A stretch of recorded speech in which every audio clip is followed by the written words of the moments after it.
Hi everyone, this is Fernando from AbyssalBrews with a walkthrough for one of our Campfire illustrations. The concept for this painting came to mind immediately after reading the first draft of Campfire.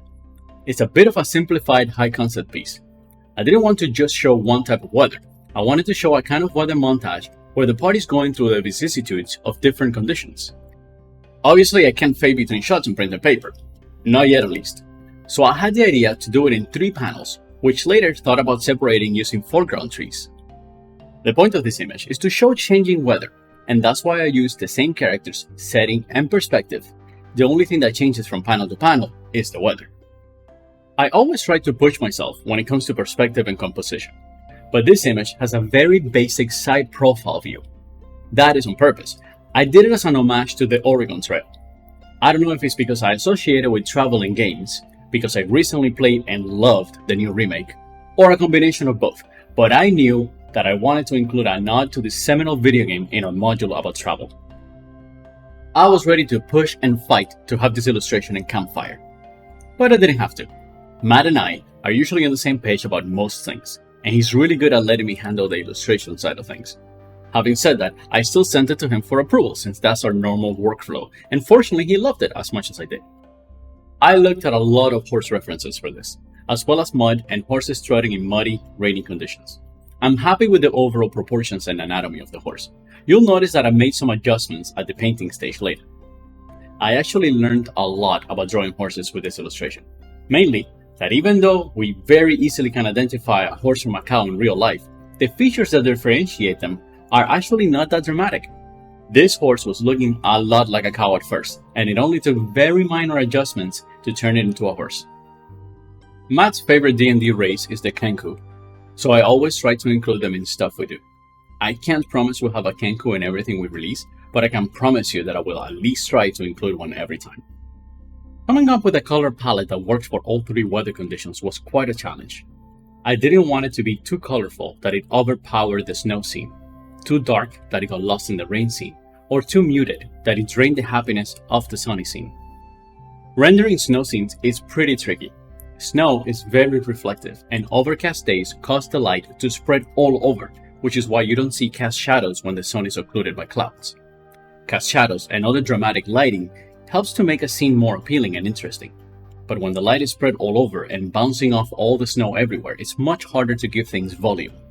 Luckily, you can always count with rim lighting to help with that. Also, just because there are no cast shadows and lack of direct light doesn't mean there are no dark areas in your painting. Using a color layer filled with white at the top of your layer list allows you to quickly desaturate the whole scene and pinpoint where you need to work on more contrast to differentiate between the elements. I thought doing the snowstorm and rainstorm effects was going to be challenging, but luckily Procreate has built-in brushes for precisely those 2 things right out of the box. I added a motion blur filter to the snow in order to sell the illusion of movement, and I'm very pleased with the result. Part of the trick was to have 2 snowfall layers, one in the front with larger flakes and one in the back with much smaller ones. This contributes to the illusion of depth in the image. Creating the windswept raindrops effect was a really fun challenge. I didn't want the rain to just come down vertically. I wanted to show the party just getting pelted by it. Something else that was a lot of fun was adding the mist, raindrop splashes, drips, and darkened wet spots on all the different surfaces. And in the interest of transparency, I did not enjoy anything having to do with the mud. Lastly, we have the idyllic sunny forest part of the image. I didn't want to just show bad weather conditions because I felt it made the image look too bleak. And also the module is not just about making things harder for players. There's a reason we don't just have a hardships table. Even though the bad weather conditions are more interesting and fun to look at, I also wanted to show that Campfire allows for trips in your games where everything goes well, everything's pleasant, and it's as much fun for everyone as the trips where things go wrong. I am now just realizing that both the halflings I painted in Campfire are kind of just lazily chilling and relaxing. I am sorry for perpetuating the halfling stereotype. I'll try to show some halflings in heroic, action-packed moments in the future. Vegetation has been a bit of a challenge for me with all these fantasy illustrations. Hopefully going forward, I can work on that a bit more, using all the new brush sets I bought thanks to the Campfire proceeds.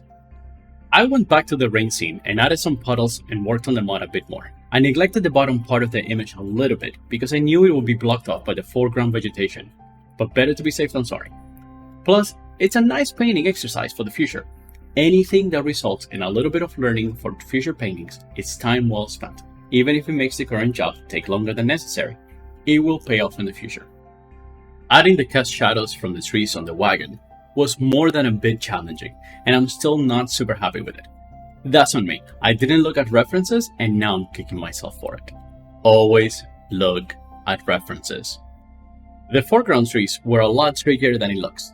I had to be careful not to bleed the weather effects from one frame into the next, but I also wanted those effects to affect the trees. Since they're so thin, it was also really hard to keep the snow and rain from overlapping and still make it look organic without an abrupt cut like it hit an invisible frame. I changed the shadow intensity on the foreground bushes to match the rest of the scene. Shadows in the snow scene shouldn't be as strong as the shadows on the dark rainy scene, but unlike the scenes themselves, there's no obvious division between the different foreground vegetation, so I had to be careful about blending the different shadow intensities without making them too obvious. I did a final pass on the back wheel because it looked horrible. I always try to look at my paintings with a very critical eye all the way throughout, but especially at the end. Thank you so much for watching. I am sorry this video was so long. I try to keep these under 5 minutes every week, but this particular illustration is an important one for me. I feel this was an inflection point in my illustration career. Normally, I love my finished work for about 5 to 10 minutes before I see nothing but the flaws. This is one of the rare paintings I feel proud of weeks after finishing it, and one of the few I'll always look back to fondly. Campfire is out right now. You can pick up a copy on Ko-fi, itch.io, or DriveThruRPG. On a personal note, the outpour of love and support from this community has been overwhelming in the best sense of the word. We are humbled by it on a daily basis and motivated more than ever to bring you more high-quality content for your games. Every single copy we sell puts us over the moon because it's one more person validating all the time, work, and effort we are putting into AbyssalBrews. Lastly, like, subscribe, I don't care, it doesn't matter. I like making these videos and I'm going to continue regardless of metrics or whatever. Do follow us on Twitter though. We are continuing to release new magic items every week and we are starting to show some of the ideas and concepts that are going to go into our next big release. Plus, Matt is generally funny, insightful, and constantly boosts other TTRPG creators that are worth checking out. Have fun in your travels, stay safe, and stay happy.